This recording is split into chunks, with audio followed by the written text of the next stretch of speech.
بسم الله الرحمن الرحيم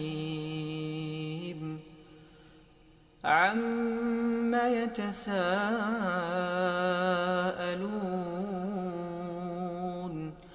عن النبأ العظيم الذي هم فيه مختلفون كلا سيعلمون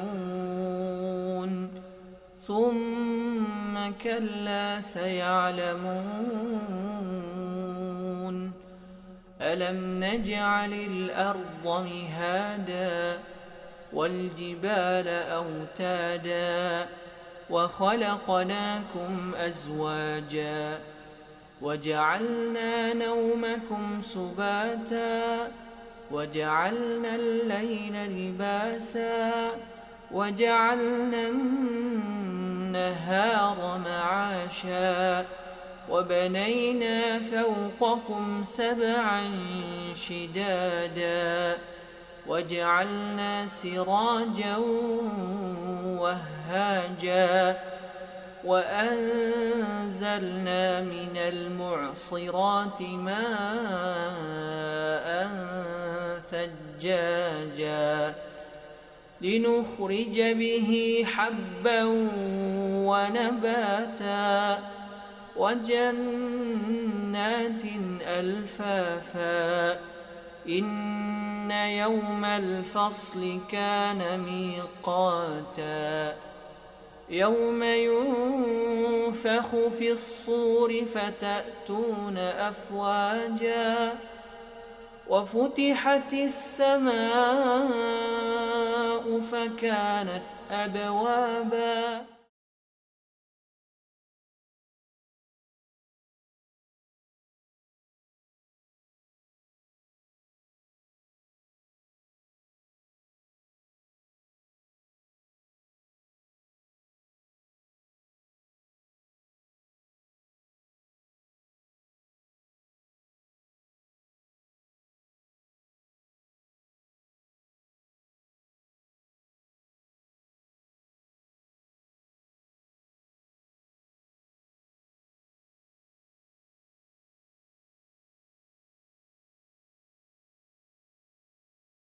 Bismillahirrahmanirrahim.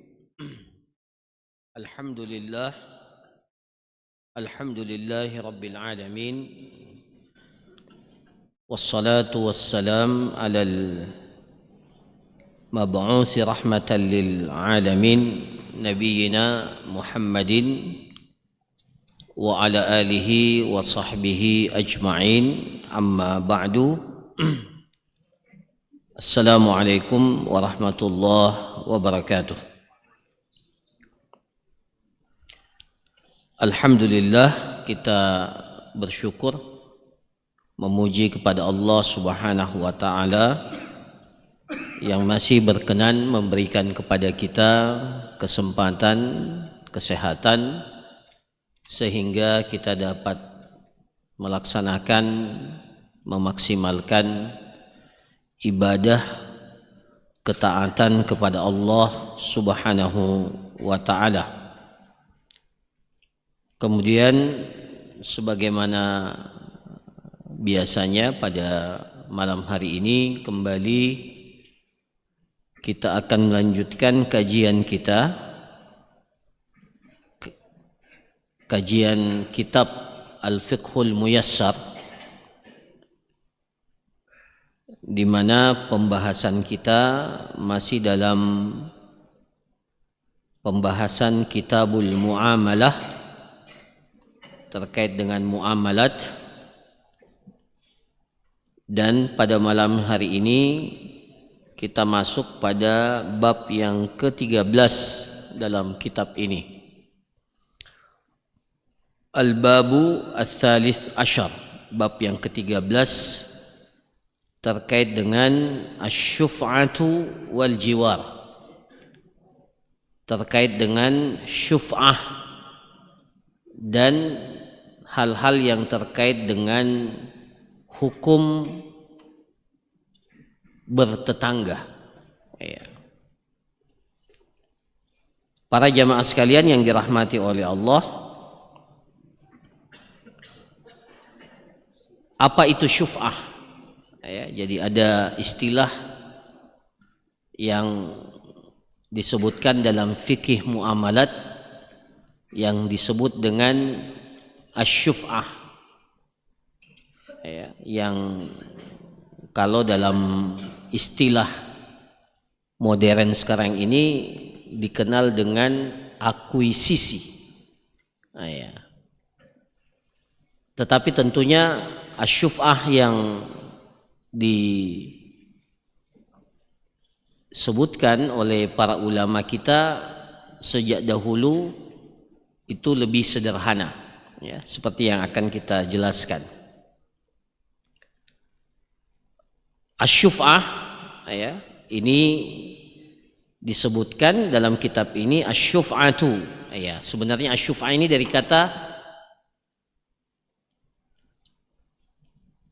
syafa'. Ya, kita biasa baca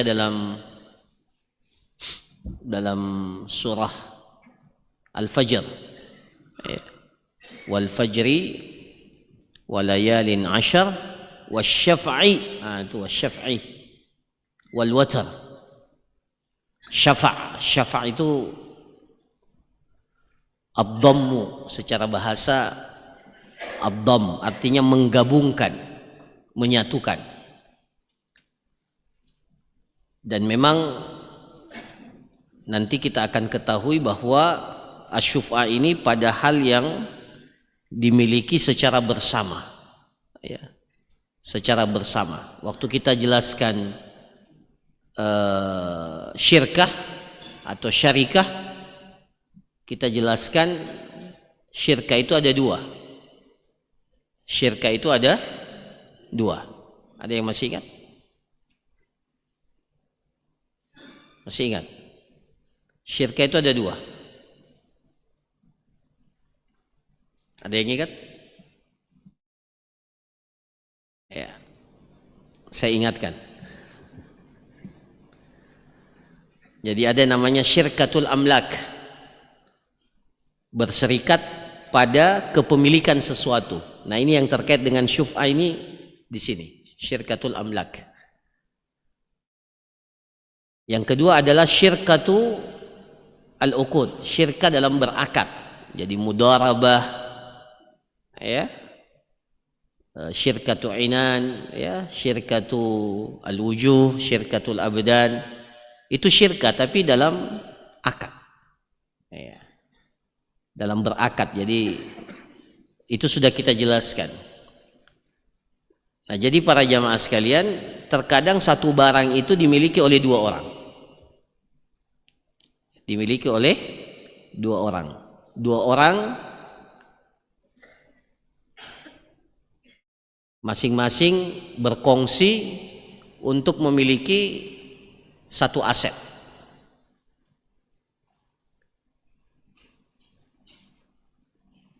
Kemudian salah satu daripada keduanya butuh uang. Butuh uang.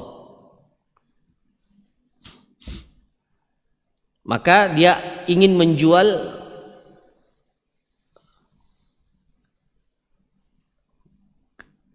kepemilikannya atau saham atau bagian yang dia miliki dari aset itu. Ya. Nah, maka hak syuf'ah itu berlaku dalam kondisi ini. Ya. Apa itu hak syuf'ah? Di sini jelaskan, asy-syuf'atu hiya istihqaqus syarik intiza hissati syarikihi mimman taqalat ilaihi bi'iwadin mali wa summiyat bidzalik lianna sahibaha dhamma al-mabi' ila milkihi fasara syaf'an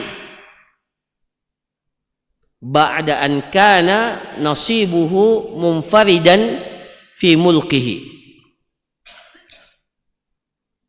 wa hiya wa qila, ya, dikatakan hiya haqqu tamallukin qahri yasbutu lisyarik al-qadim ala syarikil hadith bisababi syarikah lidaf'id darar. Jadi dijelaskan apa itu syuf'ah. Jadi syuf'ah itu adalah, ya, ke istihqaq, satu hak, ya, satu hak yang dapat dituntut, ya. Oleh siapa? Oleh asyarik, oleh mitra, oleh orang yang bersama kita, ya. Syarik itu mitra, ya, rekan kongsi. Intiza hissati syarikihi, untuk mengambil bagian yang dimiliki oleh mitra yang lain, ya. Mimman taqalat ilaihi bi'iwadin mali, dari sesuatu yang didapatkan dengan adanya transaksi jual beli.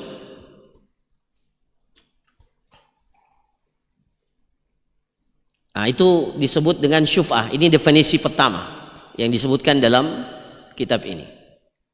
Jadi seperti yang saya katakan tadi, si A dan si B itu berkongsi memiliki sebuah aset, katakanlah tanah, sebidang tanah. Jadi tanah itu dibeli oleh si A dan si B secara berkongsi. Harga tanah itu 100 juta. Masing-masing berkongsi 50 juta, 50 juta. Dibelilah tanah itu. Maka tanah itu menjadi milik berdua, milik bersama, si A dan si B. Si A butuh uang, si A butuh uang. Dan satu-satunya aset yang bisa dia dapatkan uang itu dengan menjual tanah yang dia miliki secara berkongsi itu. Maka si B adalah orang yang paling berhak untuk membeli tanah itu atau memiliki tanah itu. Kenapa? Karena si B memiliki hak syuf'ah namanya. Jadi si A ini tidak boleh tawarkan tanahnya dulu kepada orang lain. Tidak boleh, ya. Tidak boleh dia tawarkan kepada orang lain. Kenapa? Karena rekannya ini, syarik, mitranya ini, itu dalam syariat kita punya hak yang namanya hak syuf'ah. Jadi syuf'ah tadi itu adalah hak kepemilikan yang bisa dituntut, ya, dari seorang mitra kepada mitra yang lain untuk mengambil bagiannya yang dia miliki dari sebuah aset yang dimiliki dengan proses pembelian, ya, dengan proses pembelian. Jadi sama-sama membeli satu aset, kemudian yang satu ingin melepaskan haknya atas aset itu, ya. Nah, maka boleh akuisisi, ya. Tapi tidak boleh dipindahkan kepada pihak yang lain. Yang paling berhak untuk memiliki aset itu siapa? Mitranya, ya, karena sejak awal aset itu dimiliki secara bersama-sama. Nah, itu yang disebutkan di sini. Mimman taqalat ilaihi bi'iwadin mali, ketika aset itu dimiliki secara jual beli, ya. Berbeda tentunya kalau dia sifatnya warisan, ya. Warisan itu kan tidak dibeli, kita dapatkan karena status kita sebagai hak waris, ya, hak ahli waris. Maka tidak berlaku hak syuf'ah itu, karena proses kepemilikan harta itu bukan dengan transaksi jual beli, ya. Tidak berlaku hak syuf'ah itu.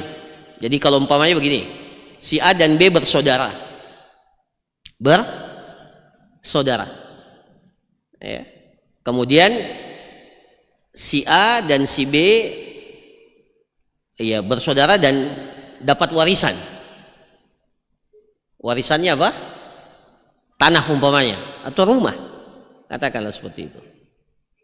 Ya tanah lah ya, yang mungkin lebih mudah, tanah. Maka ketika si A ingin menjual bagian dan warisan itu sudah dibagi, maksudnya sudah jelas pembagiannya, ya.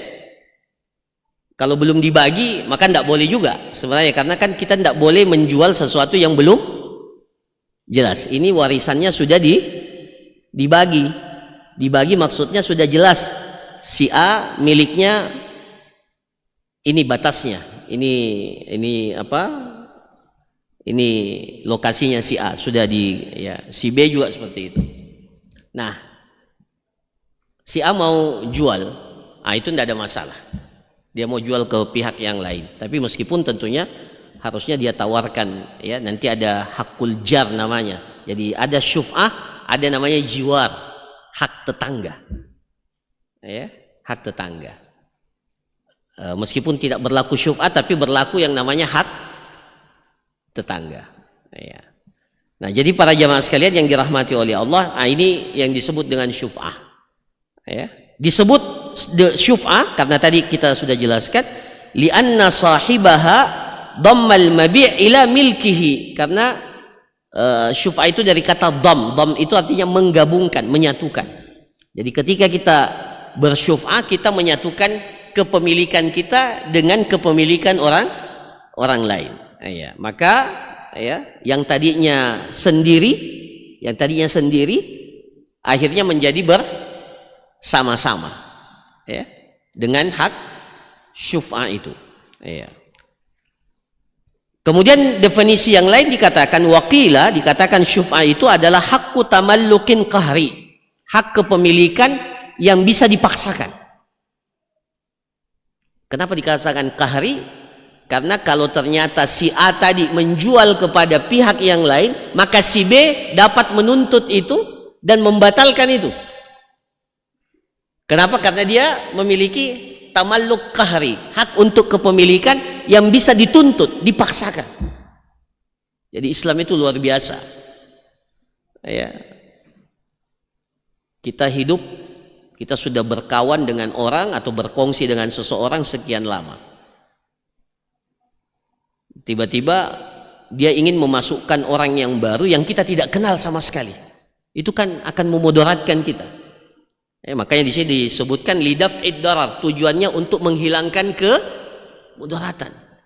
Kita sudah kenal dengan tetangga ini sudah sejak lama, tiba-tiba dia jual sesuatu, asetnya, rumahnya, dan dia tidak tawarkan kepada orang yang berada di sebelahnya. Tiba-tiba datang orang baru yang kita tidak kenal sama sekali, itu pasti akan mengganggu, ya.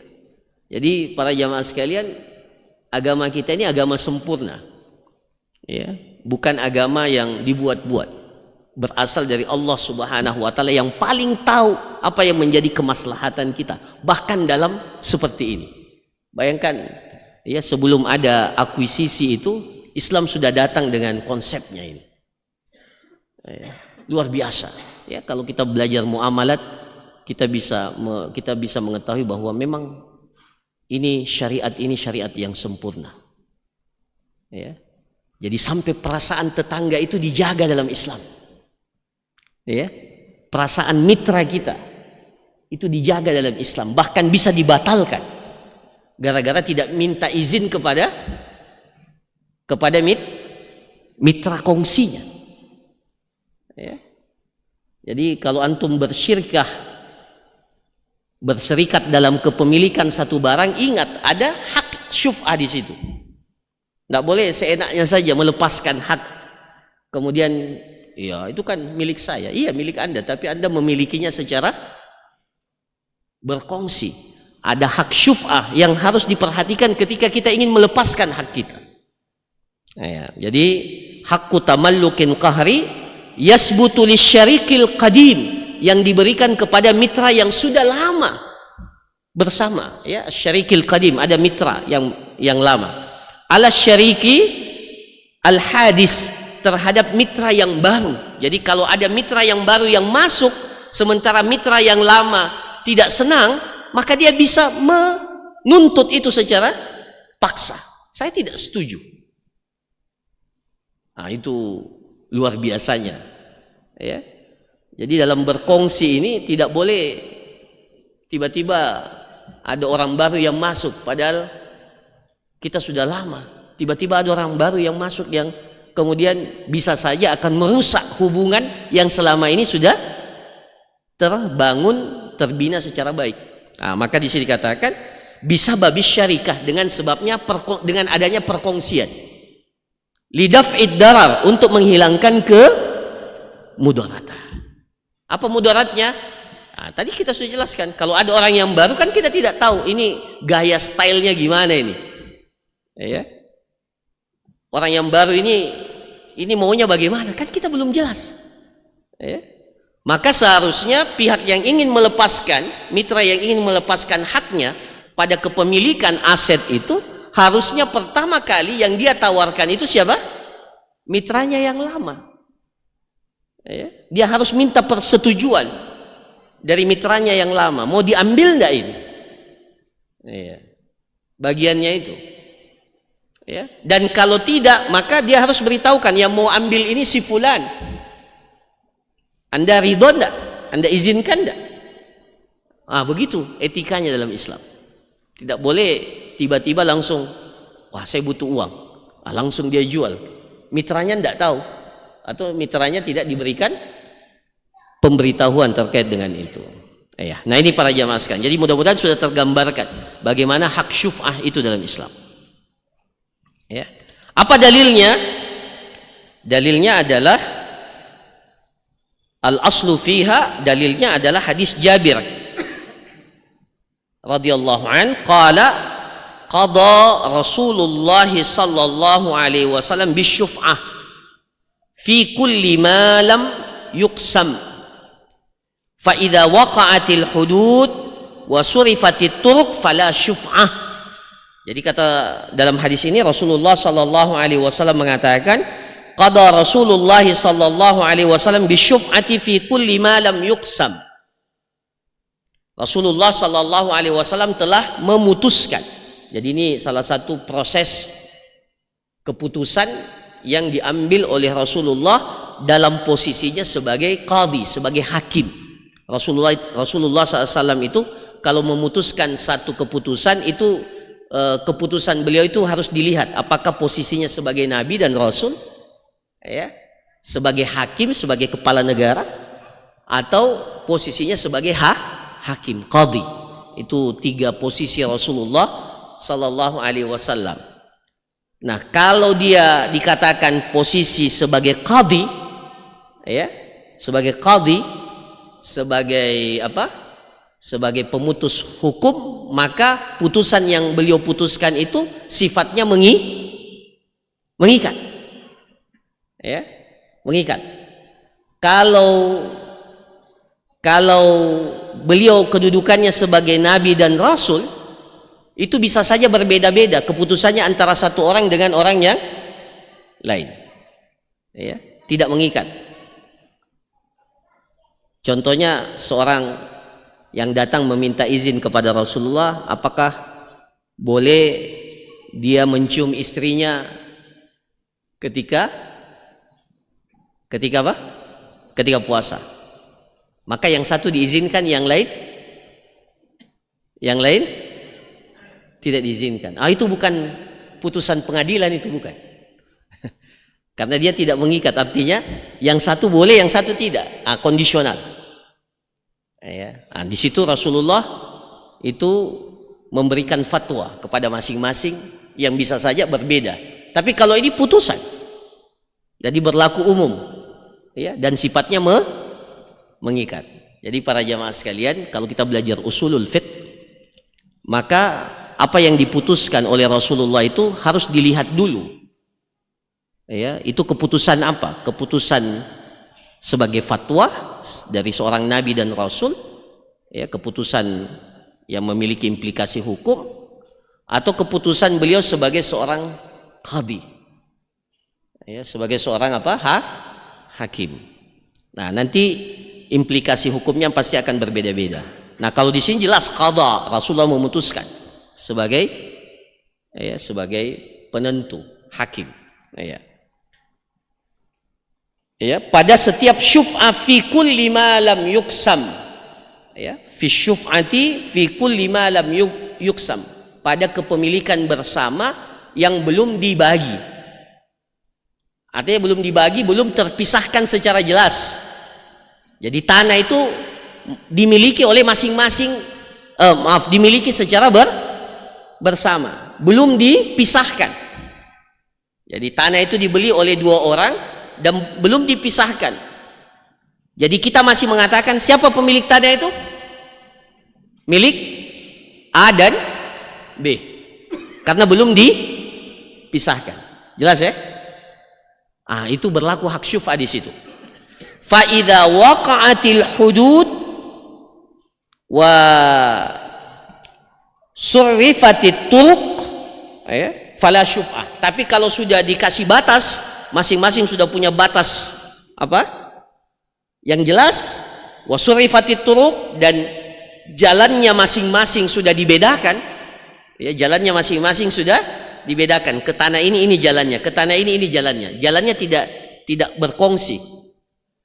Beda hukumnya nanti kalau jalannya masih sama-sama. Jalan yang menuju, akses yang menuju ke tempat itu masih dimiliki bersama, itu masih berlaku syuf'ah di situ.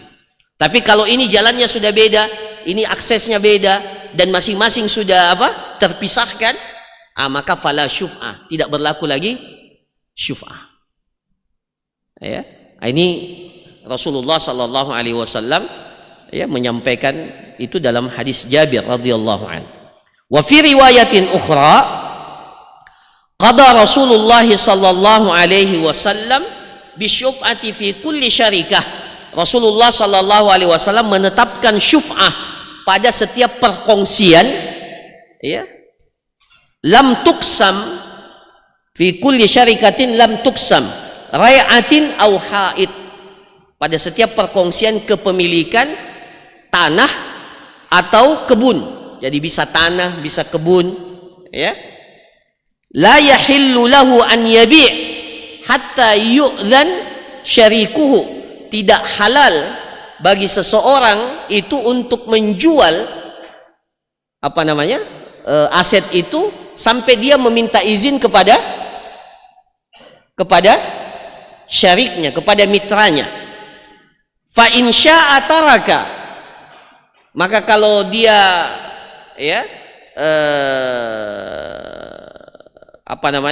fa in syaa taraka, kalau dia mau, dia berkehendak, taraka, maka dia berikan hak itu, dia tinggalkan hak itu untuk mitranya. Fa idza ba'a wa lam yu'dhinhu, kalau dia menjual padahal belum diizinkan oleh mitranya, fahuwa ahaqqu bihi, maka dialah yang paling berhak untuk mengambil barang itu, aset itu. Jadi kalau umpamanya si A tadi menjual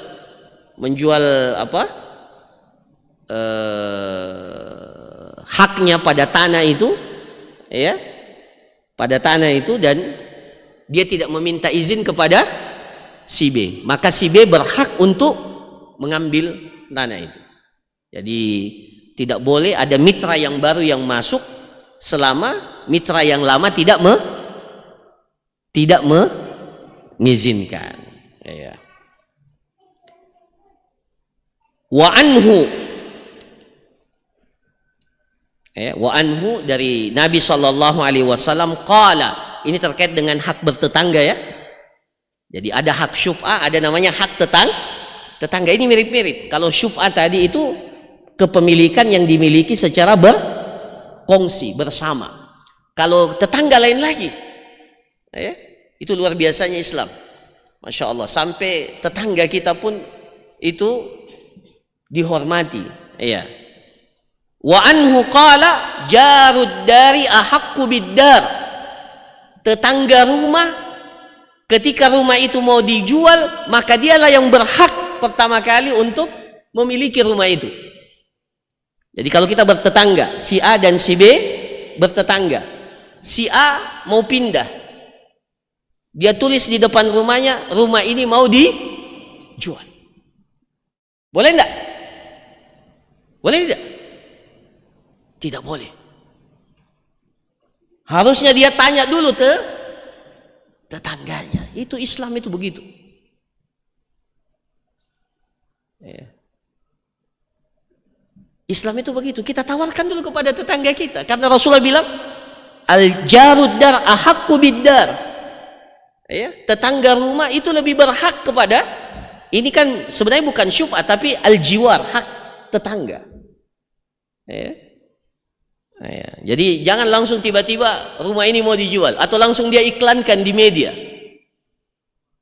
Kan kita itu biasanya begitu kalau ini langsung. Padahal mungkin tetangga kita ini berminat.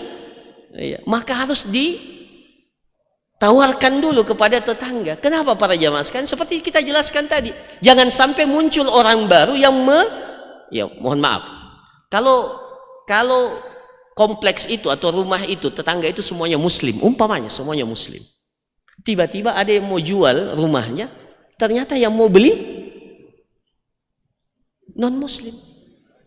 Secara hukum asalnya kan boleh, namanya jual beli kepada siapapun boleh. Tapi Islam kan ada etika, ada adab yang kita harus jaga. Tiba-tiba yang beli non muslim, ternyata setelah itu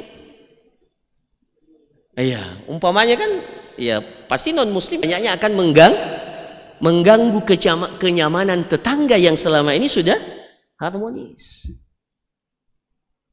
Kan begitu. Ya. Karena tetangga ini dalam Islam punya hak, bahkan Rasulullah sallallahu alaihi wasallam itu sampai mengatakan ya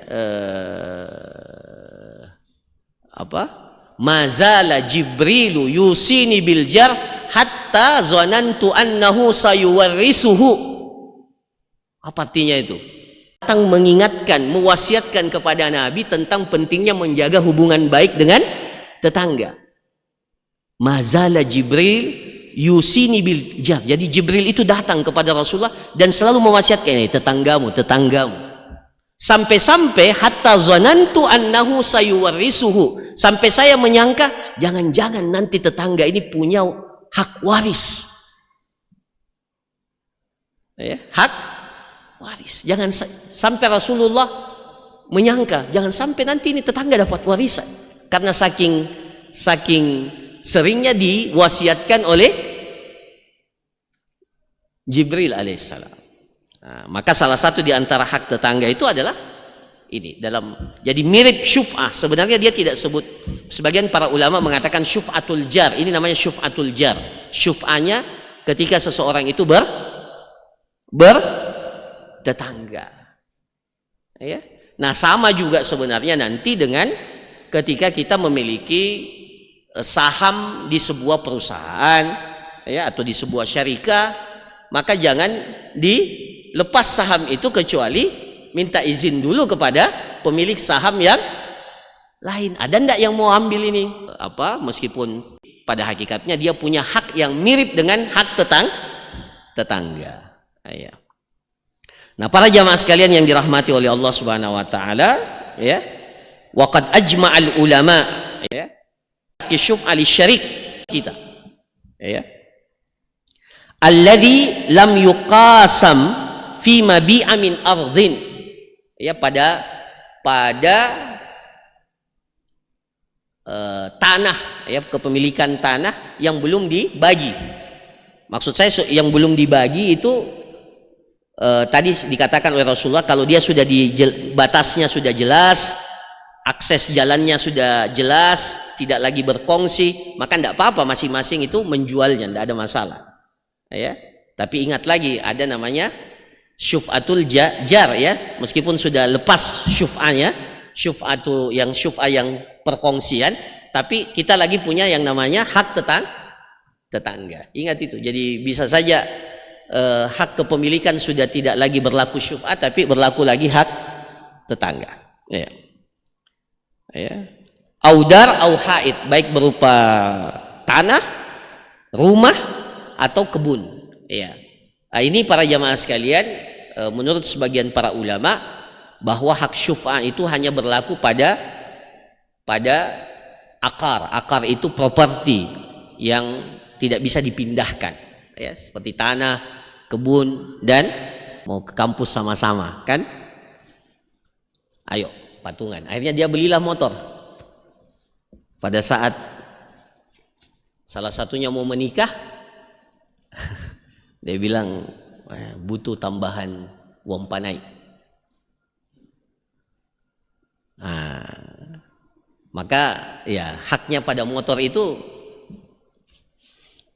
bisa bisa diambil alih, ya. Itu. Jadi bisa saja sebenarnya, ya. Jadi syuf'ah itu bisa. Jadi dia tidak boleh jual kepada yang lain haknya karena dia memiliki motor itu secara bersama-sama, ya. Nah, para jamaah sekalian yang dirahmati oleh Allah Subhanahu wa taala, ya. Ada beberapa hukum yang terkait dengan syuf'ah ini. Yang pertama, tadi sudah kita jelaskan berkali-kali, la yajuzu lisyarik an yabi'a nasibahu hatta yu'dhan wa yu'rid ala syarikihi. Jadi mitra yang satu itu tidak boleh menjual haknya kepada yang lain sampai dia meminta izin, diizinkan, hatta yu'zan, sampai dia diizinkan oleh mitra yang lain, atau dia menawarkan, ya, haknya itu kepada mitranya. Jadi dua saja. Jadi dia tawarkan atau diizinkan. Kalau mitranya bilang ya silakan dijual kepada maka itu sudah dapat izin, ya.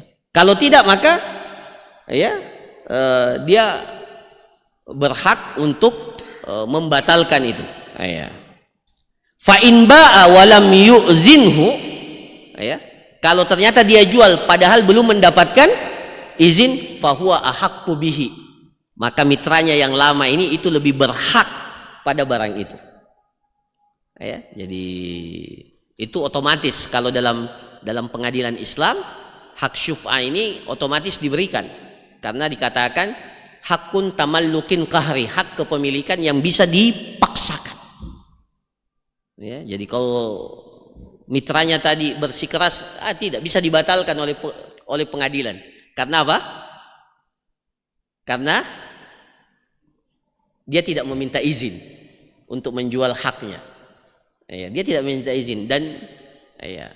Tapi para jamaah sekalian, kalau dia sudah menawarkan dan tidak direspon, atau dia sudah tahu bahwa dia mau jual ternyata dia juga tidak respon, maka itu hukum asalnya, ya, hukum asalnya mitra itu mengizinkan, ya, mengizinkan. Jadi kalau sudah ditawarkan tapi tidak direspon, atau sudah diberitahukan, ya, tapi tidak direspon, maka hukum asalnya itu ya tetap boleh dia jual. Kemudian yang kedua di sini dikatakan la tasbutu syuf'a fi ghairil ardi wal aqar. Ini yang saya sebutkan tadi. Sebagian para ulama mengatakan bahwa syuf'ah itu hanya berlaku pada akar, pada aset yang tidak bergerak, ya. Jadi tidak berlaku syuf'ah pada selain tanah dan properti, ya. Jadi selain tanah dan properti itu tidak berlaku hukum syuf'ah. Kal mangkulat, ya, minal amti'a wal hayawan wa nahwi dzalik. Baik berupa barang, ya, yang bisa dipindahkan, atau hewan. Hewan itu bukan aset yang tidak bergerak. Hewan itu, jadi kalau ada yang memiliki kepemilikan sapi secara bersama-sama, ya, boleh tidak dia jual haknya itu kepada orang lain? Itu boleh, ya, itu boleh menurut sebagian para ulama, karena hak syuf'ah ini hanya berlaku pada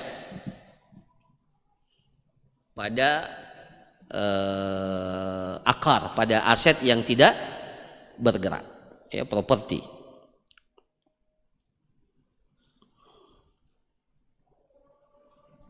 Itu yang kedua. Yang ketiga, asyuf'atu haqqun syar'i la yajuzu tahayyul li isqatihi. Syuf'ah ini adalah hak syar'i. Jadi hak syar'i yang ditetapkan oleh syariat, bahkan diputuskan oleh Nabi sallallahu alaihi wasallam. La yajuzu tahayyul li isqati, tidak boleh berhilah. Tidak boleh hila itu? Tidak boleh melakukan trik tertentu untuk menggugurkan syuf'a itu. Ya. Li'annaha syuri'at lidaf'id darar 'anis syarik. Karena hak syuf'a ini disyariatkan untuk menolak kemudaratan kepada mitra kita yang satu. Ya, jadi tidak boleh ya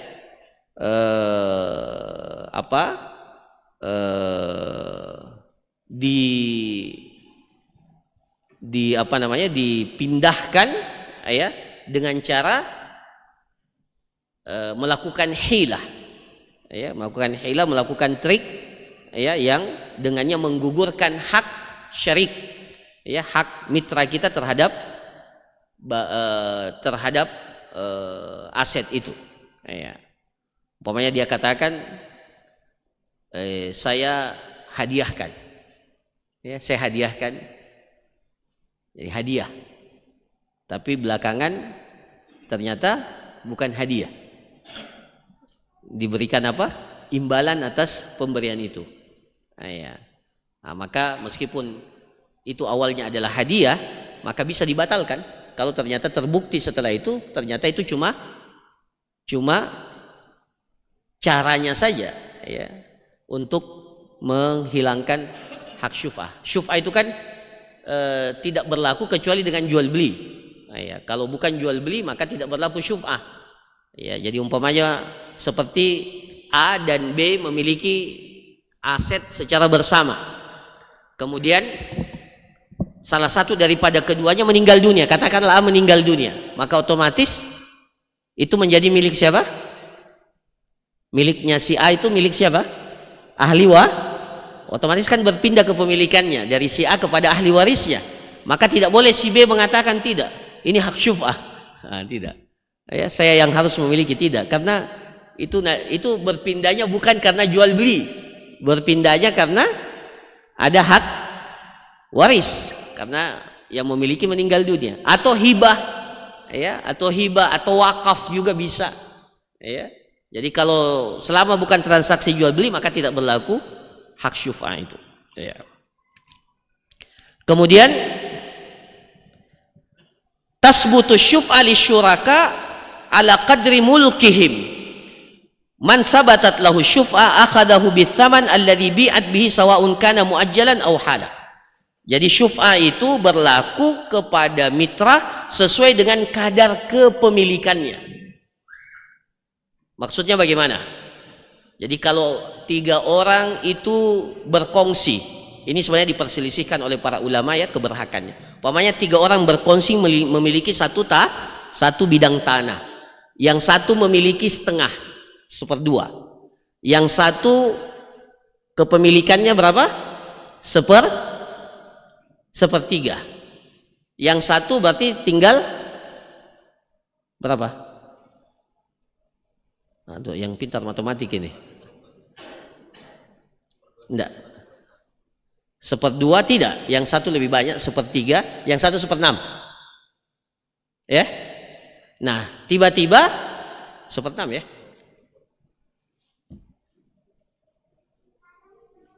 Seper-2, yang satu setengah, yang satu, iya 1/2, tapi yang satu lebih banyak, berarti 1/3. Begitu ya? Atau begitu saja? Iya. Jadi begini, tiba-tiba yang punya 1/2 itu setengah, ini kan belum dibagi, tapi jelas dia punya aset itu 1/2 di situ. Ya, tanah itu belum dikasih batasan, sama-sama punya tanah ini, tapi belum dibatasi, belum aksesnya belum dipisahkan dan seterusnya, masih kepemilikan bersama. Ya. Tiba-tiba si yang memiliki setengah itu mau jual. Apakah yang 1/3 dan 1/6 itu memiliki hak yang sama? 1/3 bisa menguasai semuanya, enggak? Yang 1/2 itu. Ya, kalau dia yang memiliki 1/6 tidak mau, ya boleh. Tapi kalau dua-duanya mau, yang 1/3 mau, yang 1/6 juga mau, maka dia ambil sesuai dengan kadar kepemilikannya. Jadi yang 1/3 tentunya akan berhak lebih banyak dari yang setengah itu. Dia bisa ambil berapa?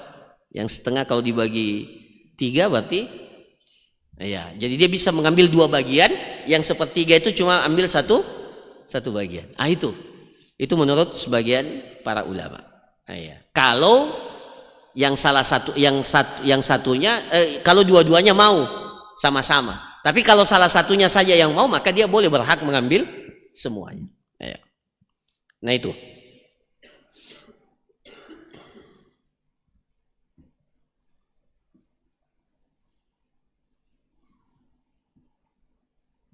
Bahkan di sini dikatakan siapa yang punya hak syuf'ah, maka dia boleh mengambil ya bagian yang dimiliki oleh mitranya itu dengan harga alladzi bi'at bihi. Ya, dengan harga yang dia tawarkan kepada yang lain, baik dibayar secara tunai atau dibayar secara cicil. Jadi umpamanya begini ya. Umpamanya si pemilik ini kalau dia jual, ada yang mau beli tapi bukan mitranya. Ya. Orang yang datang yang baru yang akan membeli itu dia bisa beli secara tunai. Mitra kita yang memiliki yang kita ya bersama-sama memiliki secara bersama, itu cuma bisa bayarnya secara cicil. Ada orang yang mau bayar cash tunai, sementara mitra kita cuma mampunya cicil. Ya, di apa istilahnya kalau properti itu, bukan apa istilahnya, cash lunak ya. Ada cash keras, ada cash lunak. Bisanya cuma cash, cicilan lunak lagi. Cash lunak tidak dibayar, tidak satu kali ya.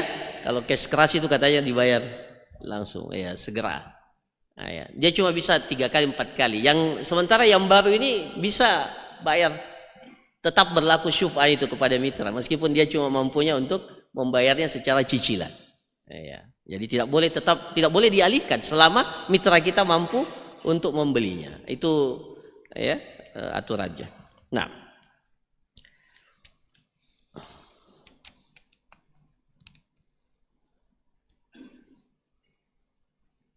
yang kelima ini sudah kita jelaskan tadi ya, kalau perpindahannya itu dengan jual beli. Kalau dengan hibah, kalau dengan warisan atau dia wasiatkan ya, dia pindahkan kepemilikannya dengan wasiat. Dia katakan, kalau saya meninggal dunia maka bagian saya ini saya akan serahkan kepada ini. Itu kan wasiat namanya. Ya, wasiat itu ditunaikan setelah seseorang itu meninggal dunia, maka tidak berlaku syuf'ah di situ. Jadi mitranya tidak boleh menuntut. Kenapa? Karena akad perpindahannya itu dengan wasiat. Ya. Yang keenam, bahwa aset yang berlaku syuf'ah itu kalau aset itu bisa dibagi. Kalau aset itu tidak bisa dibagi, maka tidak berlaku syuf'ah. Contohnya apa? Contohnya kalau si A dan si B membeli sebuah sumur. Satu sumur dibeli oleh 2 orang. Kan? Sumur bisa dibagi tidak?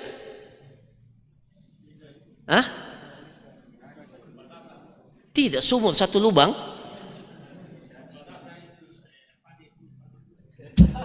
Bisa dikasih dia tuh ya? Bisa ya? Nggak. Sumur dia punya, tidak ada tanah yang lain, cuma sumur saja. Si A dan si B membeli sumur. Tiba-tiba si A ingin melepaskan haknya. Kayaknya tidak bisa berlaku. Iya, ya, yang jelas kalau contoh dalam kitab-kitab fikih itu seperti sumur, ya, jalan, ya.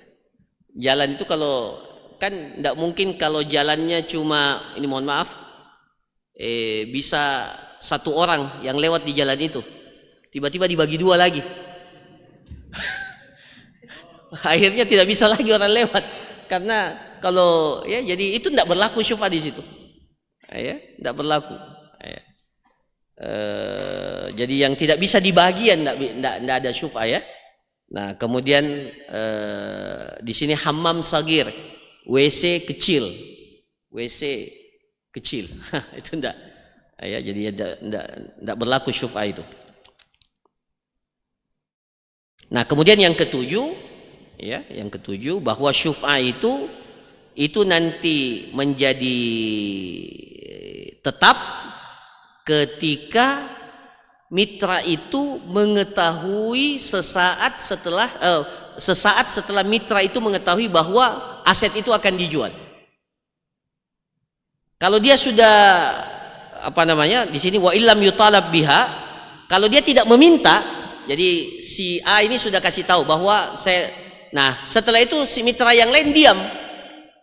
Dia tidak komentar, padahal dia sudah tahu, maka ya sudah gugur syuf'ahnya. Ya, karena dia sudah tahu ya. Sudah tahu. Jadi sejak pertama kali dia tahu, maka berlaku syuf'ah itu. Tapi kalau sudah lama berlalu waktunya, ternyata dia tidak menuntut hak syuf'ah itu, maka hak syuf'ahnya itu menjadi gugur. Nah, itu maksudnya. Ya. Nah, ya. Yang kedelapan, ini sudah kita jelaskan. Ya, kalau dia masih belum jelas, kalau dia sudah jelas, ya batasannya sudah jelas, aksesnya sudah berbeda, maka tidak berlaku lagi syuf'ah.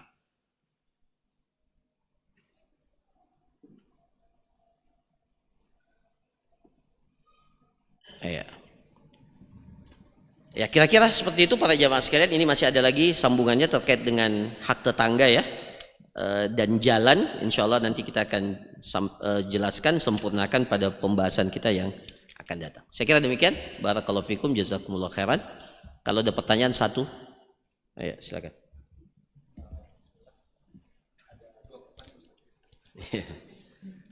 Yang pertama, apakah syuf'ah ini berlaku pada aset yang tidak berjalan tapi sahamnya itu diperdagangkan di bursa saham? Jadi kita sebagai pembeli melalui broker, kita beli saham kepemilikan Telkom misalnya. Terus kita tidak tahu dengan siapa kita punya saham itu karena diperdagangkan di bursa ya. Di bursa saham. Apakah syuf'ah itu berlaku atau tidak? Ya. Dan yang kedua, ketika kepemilikan kepada saham pada perusahaan tertentu, itu dalam indeks ada yang syariah, ada yang tidak syariah. Tetapi syariah ini merujuk kepada faktor Ya. dengan indikator tertentu. Salah satunya ada persenan untuk Persentase ya. persentase riba Ya. atau utang dan Ya. apakah itu masih masuk syariah, Ustaz? Padahal dia melakukan sedikit saja riba atau utang, itu kan harusnya sudah tidak syariah. Iya. Bisa masuk syariah. Iya. Sehingga ada ustaz yang mengatakan saham pun sebenarnya tidak ada yang syariah walaupun masuk indeks syariah. Iya. Ya, jadi yang pertama, meskipun hukum asalnya perusahaan itu tidak bergerak ya, dia kemilik, tapi kan sahamnya itu diperdagangkan secara, jadi sebenarnya bukan pada asetnya, pada sahamnya. Saham itu menjadi komoditi sekarang. Jadi beda jadi perusahaan itu nanti dilihat apakah yang kita beli itu saham perusahaan atau saham milik perusahaan yang diperjualbelikan di bursa saham. Nah, kalau yang di bursa saham itu ya itu mirip dengan barang yang tidak bergerak, yang bergerak sebenarnya. Jadi bisa dipindah tangankan dan seterusnya atau dipindahkan. Maka yang ini tidak berlaku syuf'ah itu. Jadi siapa saja yang mau beli ya, jadi tidak perlu ditawarkan dulu kepada pemilik saham yang lain atau apa, tidak berlaku. Apalagi para ulama kita sebagian seperti yang kita sebutkan tadi mengkhususkan syuf'ah itu hanya pada aset saja, pada akad properti yang tidak bergerak. Itu satu. Kemudian yang kedua, ini persoalan ya meskipun tidak masuk dalam syuf'ah, apakah aktivitas sebuah perusahaan yang memiliki saham yang diperjualbelikan dikategorikan masuk di indeks syariah? Ya, sementara ada nisbah ya kecil di dalamnya melakukan transaksi ribawi. Kalau punya sikap wara, ya jangan. Kalau antum punya sikap wara, ya. Tapi kalau hukum asalnya, ya kita boleh bermuamalat dengan siapa saja, hatta dengan orang yang melakukan transaksi ribawi. Dalilnya apa? Dalilnya Rasulullah SAW itu menggadaikan baju baju perangnya, baju besinya itu kepada seorang Yahudi. Yahudi itu makan riba enggak? Ya, jadi bab muamalat dan ya ini tentunya kalau sudah diputuskan, difatwakan ya bahwa sekian persen itu masih dianggap sebagai sebenarnya mereka tidak katakan, wallahu alam, nanti kita baca ya putusannya. Mereka tidak katakan itu syariat, tidak. Diizinkan untuk dimiliki. Ya. Jadi bukan karena dianggap sudah syar'i, tidak. Saya kira majelis ulama pun tahu itu bahwa itu tidak syar'i, tapi diizinkan dimiliki karena persentase aktivitas ribawinya itu masih tergolong kecil. Ya, itu sama kalau kita berinteraksi dengan orang yang melakukan transaksi ribawi. Kira-kira seperti itu pola pendekatannya. Ya. Wallahu alam. Saya kira demikian para jamaah sekalian. Insyaallah kita masih akan bahas lagi syuf'ah ya pada pertemuan yang akan datang. Barakallahu fikum, jazakumullah khairan. Subhanakallahumma rabbana wa bihamdik nasyhadu an la ilaha illa anta astaghfiruka wa atubu ilaik. Assalamualaikum warahmatullahi wabarakatuh.